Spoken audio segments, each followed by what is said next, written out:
Cuán firme cimiento se ha dado a la fe de Dios en su eterna palabra de amor.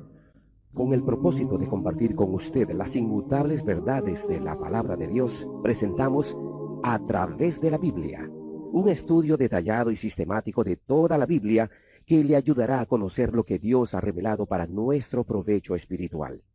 Estos estudios bíblicos fueron diseñados y elaborados por el Dr. J. Vernon McGee, versado maestro de la Biblia, quien dedicó la mayor parte de su vida a la enseñanza clara y sencilla de la palabra de Dios. Acompáñenos, pues, mientras avanzamos en nuestro recorrido a través de la Biblia. Cuán firme cimiento la palabra de Dios.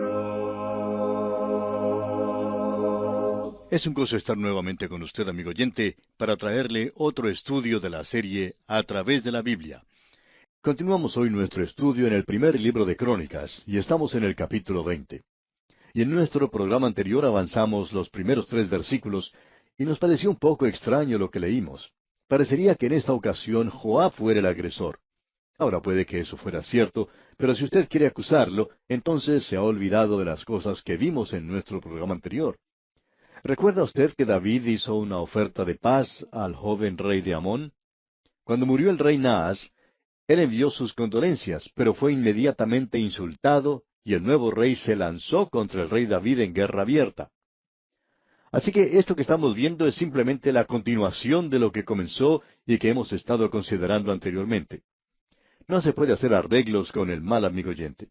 Mientras exista la luz y la oscuridad, y mientras existe el bien y el mal, tiene que haber conflicto. El bien y el mal no se pueden poner de acuerdo. Hay quienes opinan en nuestros días que estos dos se pueden sobrellevar, pero esto no es cierto, eso es totalmente equivocado.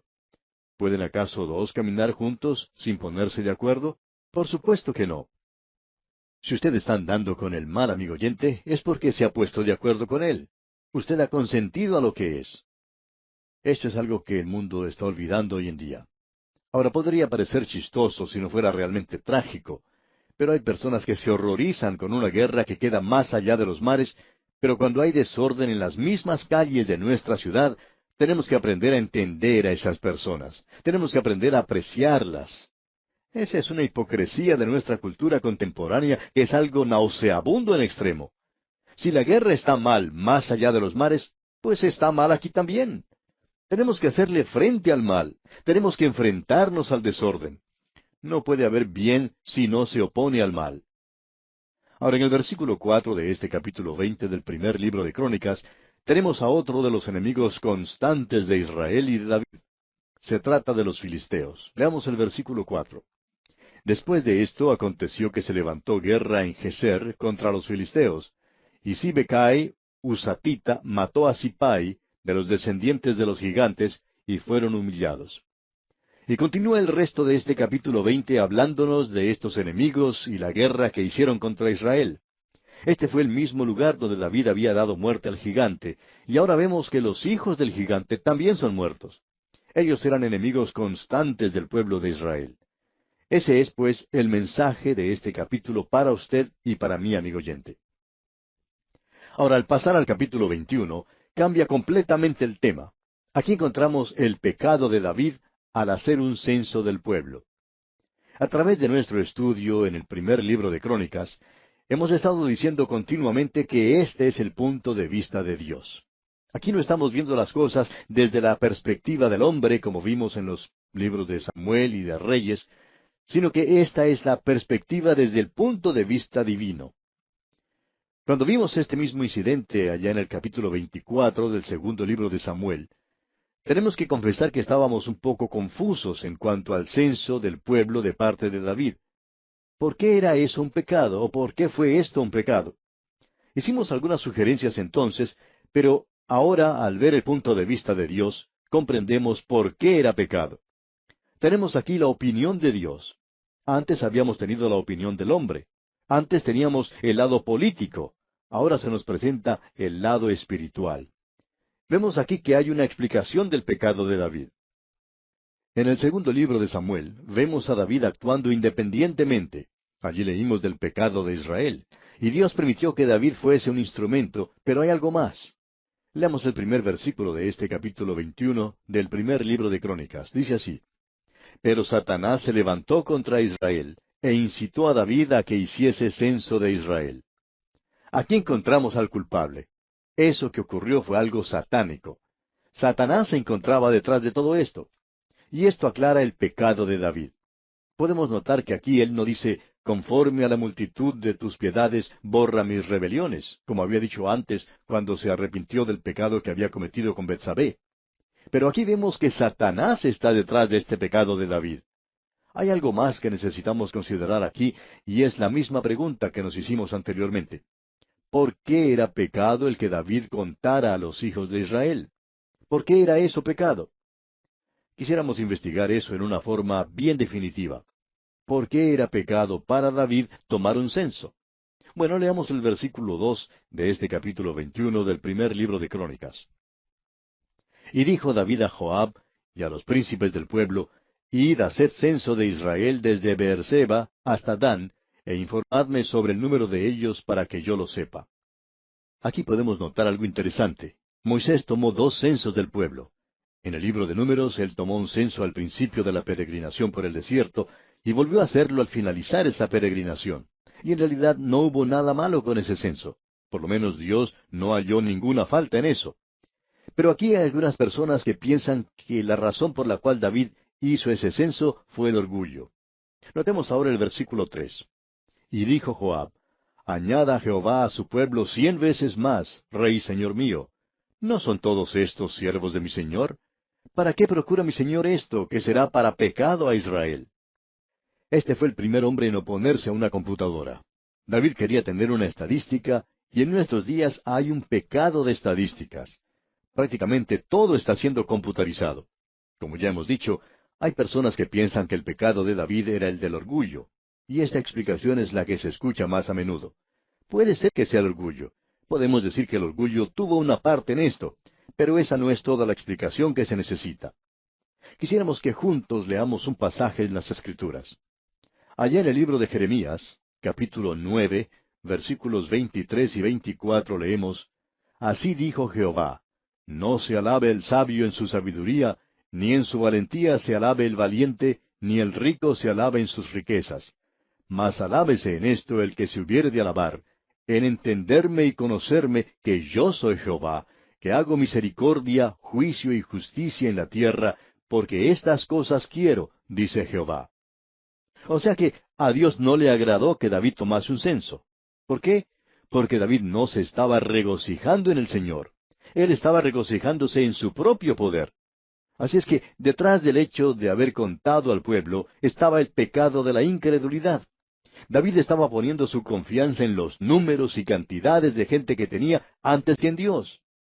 Miremos ahora lo que se nos dice en el versículo 5 del capítulo 21 del primer libro de Crónicas que estamos estudiando. Nos vamos a pasar por alto el versículo 4 para ver qué es lo que ocurrió. El versículo 5 dice, Y había en todo Israel 1,100,000 que sacaban espada, y de Judá 470,000 hombres que sacaban espada.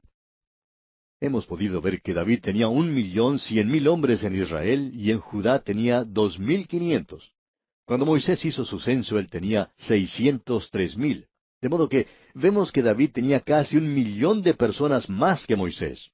Ahora notemos algo, y es el contraste que existe entre este David y el jovencito, el pastorcito que llegó al campamento de Israel y vio al gigante Goliat que estaba desafiando a su pueblo. Este muchacho no se detuvo a hacer un censo en ese momento.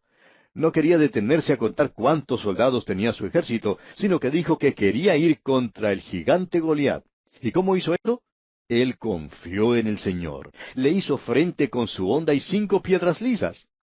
Amigo oyente, usted no necesita a Dios cuando tiene 1,000,000 de hombres. Pero si solo tiene una honda y 5 piedras, entonces sí lo necesita. Hay naciones que orgullosamente dicen que son una de las más grandes del mundo. Y esto puede llegar a ser un poco molesto, no solo para los demás, sino para los de esa misma nación. Creemos que la gente que vivía en el Imperio Romano se habrá cansado de oír eso también. Lo mismo tiene que haber ocurrido con la gente de Babilonia o la gente de Grecia y en Egipto. Esos reinos hace tiempo que han pasado a la historia. ¿Por qué? Porque pusieron su confianza en sus ejércitos. Ahora, no queremos que nos entienda mal, amigo oyente. No somos fanáticos ni tontos. Un ejército es necesario. Usted necesita ser protegido. Pero lo malo es cuando uno pone toda su confianza en eso. Joab le dijo a David, David, toda esa gente es tuya. No puedes tener más de los que hay. Son todos tuyos. ¿Para qué contarlos y contarlos en números? Dios te ha dado esa gente. Eso es suficiente con la ayuda de Dios. Pero David insistió en hacer el censo. En el día de hoy, con nuestras bombas atómicas y las bombas de hidrógeno, parecería que Dios no nos hiciera falta. Pero opinamos que sí nos hace falta. Necesitamos a Dios. Estamos poniendo nuestra confianza en cosas equivocadas. Y el gran pecado de David, amigo oyente, fue su incredulidad. Ahora sabemos que eso quizá no haga ninguna mella en muchos creyentes porque este no es un gran pecado en el día de hoy en la iglesia. Pero si usted llegara a la iglesia borracho el próximo domingo, entonces tendría muchos problemas para permanecer como miembro de la iglesia. Pero si usted llega a la iglesia con incredulidad, pues nadie se dará cuenta de ello. Y si alguien se diera cuenta, ni siquiera pensaría que esa era una ofensa seria. Pero como vemos aquí, amigo oyente, Dios sí pensó que era seria. Satanás es el que pone la incredulidad en nuestras mentes y corazones para que no pongamos nuestra confianza en Dios. ¿Confiamos más en los hombres y en los ejércitos que en Dios? Ese es el pecado de las estadísticas. Hay muchas personas que confían más en Santa Claus que en el Dios Todopoderoso. Confían más en las matemáticas que en el Hacedor. Prefieren poner su confianza en la computadora que en Cristo mismo. Confían en los números más que en el nombre del Señor. Escuche usted lo que dice el salmista. David aprendió su lección. Es mejor poner nuestra confianza en el Señor que confiar en los hombres, amigo oyente. David estaba poniendo su confianza en los hombres, pero aprendió su lección. Y allá en el Salmo 118, versículo 8, y también en el Salmo 71, versículo 1 dice, Mejor es confiar en Jehová que confiar en el hombre. Y luego, En ti, oh Jehová, me he refugiado, no sea yo avergonzado jamás. ¿Ponemos nosotros en realidad nuestra confianza en Dios? ¿Creemos realmente en Él? Recordemos lo que la Escritura nos dice, que sin fe es imposible agradar a Dios. El Señor Jesús dijo que el Espíritu Santo convencería al mundo de pecado. ¿Por qué? ¿De qué clase de pecado? Porque hay algunos de vosotros que no han creído en mí. Y el apóstol dice, todo lo que no proviene de fe es pecado. Este fue el pecado de David y fue un pecado real. David comenzó a ver que esto que había hecho era una cosa terrible. Leamos ahora el versículo 8 de este capítulo 21 del primer libro de Crónicas. Entonces dijo David a Dios, He pecado gravemente al hacer esto. Te ruego que quites la iniquidad de tu siervo, porque he hecho muy locamente. Y el Señor le da a David varias opciones, y él puede en efecto elegir qué clase de castigo prefiere. Leamos los versículos 9 hasta el 12 ahora. Y habló Jehová a Gad, vidente de David, diciendo, Ve y habla a David y dile, Así ha dicho Jehová, 3 cosas te propongo, escoge de ellas una que yo haga contigo. Y viniendo Gad a David le dijo, Así ha dicho Jehová, escoge para ti, o 3 años de hambre, o por 3 meses ser derrotado delante de tus enemigos con la espada de tus adversarios, o por 3 días la espada de Jehová, esto es, la peste en la tierra, y que el ángel de Jehová haga destrucción en todos los términos de Israel. Mira pues qué responderé al que me ha enviado. Aquí podemos apreciar algo que es realmente grande, algo tremendo, cuando David responde a Dios. En esto podemos apreciar que él era verdaderamente un gran hombre. Él era humano tal cual usted y yo lo somos. Él tropezó, él tenía sus faltas. Él podía cometer pecados como cualquiera de nosotros. Pero él nunca perdió su salvación y él nunca perdió su celo, su deseo de comunión con Dios. Él conocía a Dios. Y escuche lo que él dijo aquí en el versículo 13. Entonces David dijo a Gad, Estoy en grande angustia. Ruego que yo caiga en la mano de Jehová, porque sus misericordias son muchas en extremo, pero que no caiga en manos de hombres.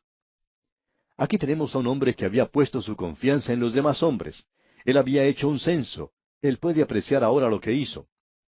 Creemos que para entonces él ya había entrado en años. Posiblemente él comenzó a recordar lo que había hecho cuando era un joven y se había enfrentado al gigante Goliat con solo una honda y 5 piedrecitas. En aquel entonces, usted recuerda, él estaba confiado en el Señor. ¡Ah, qué testimonio ese! Pero él hace lo que muchos de nosotros hacemos. Confiamos en Dios para nuestra salvación, pero no para que nos ayude con los problemas de la vida. David se detiene ahora a mirar a sus enemigos y observa que ellos son muy numerosos. Ellos tienen grandes naciones, y David se pregunta si su ejército es suficiente.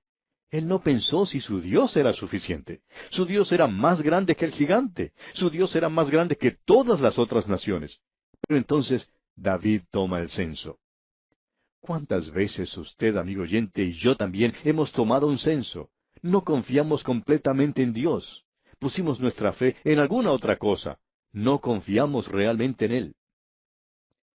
Y ahora David dice, ruego que no caiga en las manos de los hombres. No les tengo confianza, quiero caer más bien en las manos de Dios. ¿Por qué? Porque Él es misericordioso. Y David había aprendido que Dios era misericordioso. Nos tememos, amigo oyente, que muchos de nosotros todavía no hemos aprendido esto. Él no ha obrado con nosotros según nuestras iniquidades. Él no nos ha dado lo que nosotros realmente merecemos por nuestros pecados. Si Él lo hubiera hecho, estaríamos muy mal. ¿Y sabe por qué Dios es misericordioso, amigo oyente? Él es misericordioso en la salvación. Dios está ofreciendo su salvación a un mundo perdido. ¿Y en base a qué? A su trono de gracia. ¿Recuerda lo que dice allá el apóstol Juan en su primera epístola, capítulo 2, versículo 2? Dice Juan, y Él es la propiciación de nuestros pecados, y no solamente por los nuestros, sino también por los de todo el mundo. ¿Qué es la propiciación? Su trono de gracia. Él tiene gracia, misericordia en abundancia. Todo lo que usted, amigo oyente, tiene que hacer si quiere ser salvo es ir a la corte de Dios, confesarse culpable, declararse culpable y pedir entonces su misericordia. Y Él tiene misericordia en abundancia. De esa manera Él le puede salvar. Hay perdón para usted y usted tiene que pedirlo. Hay misericordia en la providencia de Dios. Uno puede mirar hacia atrás en su vida y ver cuán bueno Él ha sido. Él tiene misericordia hoy hacia un mundo perdido. ¿Por qué anoche mismo no llegó el juicio de Dios? Porque Dios es un Dios misericordioso. Él vendrá un día, pero Él tiene mucha paciencia. Él tiene misericordia. Él tiene misericordia con nosotros. Él tiene compasión de sus hijos. Él nos cuida. También debemos decir que tendremos las misericordias de Dios en el futuro. Allá en el Salmo 136, versículo 1 leemos, Alabad a Jehová, porque Él es bueno, porque para siempre es su misericordia. Dios, amigo oyente, nunca dejará de ser misericordioso. Ahora, esto no es porque Él tenga sencillamente un buen genio. No es porque tiene un carácter bien desarrollado. Él no necesita leer ese libro, Cómo hacer amigos e influenciar a la gente. Dios es misericordioso y David se confía en la misericordia de Dios. A David pues se le da a escoger entre 3 castigos y él tiene que pensar cuál debe elegir. Él reconoce que aun cuando fue su pecado, el pueblo también tiene que sufrir el castigo, ya que él es su rey y la gente participó en su pecado. Es interesante notar cómo la gente sigue a sus líderes de la nación, y esto tuvo lugar en el caso de David también. Él dejó un mal ejemplo para su pueblo. David no quería elegir ninguno de los castigos sugeridos. Uno de ellos indicaba que él debía caer en manos de sus enemigos. David dice, yo no quiero caer en las manos de los hombres, yo quiero caer en las manos de Dios y que Él elija el castigo. Y él busca la misericordia de Dios. Él dice, porque sus misericordias son muchas en extremo, pero que no caiga en manos de hombres. Esa fue la respuesta de David. Veamos ahora los versículos 14 al 17 para notar lo que Dios hizo. Los versículos 14 al 17 de este capítulo 21 del primer libro de Crónicas dicen, Así Jehová envió una peste en Israel, y murieron de Israel 70,000 hombres. Y envió Jehová el ángel a Jerusalén para destruirla, pero cuando él estaba destruyendo, miró Jehová y se arrepintió de aquel mal, y dijo al ángel que destruía, Basta ya, detén tu mano. El ángel de Jehová estaba junto a la era de Ornán Jebuseo. Y alzando David sus ojos, vio al ángel de Jehová que estaba entre el cielo y la tierra, con una espada desnuda en su mano, extendida contra Jerusalén. Entonces David y los ancianos se postraron sobre sus rostros cubiertos de cilicio. Y dijo David a Dios, ¿no soy yo el que hizo contar el pueblo? Yo mismo soy el que pequé, y ciertamente he hecho mal. Pero estas ovejas, ¿qué han hecho? Jehová Dios mío, sea ahora tu mano contra mí y contra la casa de mi padre, y no venga la peste sobre tu pueblo. Esta es una oración maravillosa la que hizo David, amigo oyente. Él toma toda la responsabilidad por su pecado. Y podemos decir que David ha cambiado mucho. En la oportunidad en que cometió el pecado con Betsabé, él pensaba quedarse con la boca cerrada. Hasta provocó la muerte de Urías, heteo. David era el responsable de esto. David estaba tratando de echar la culpa a otra persona. Está tratando de cubrir el asunto.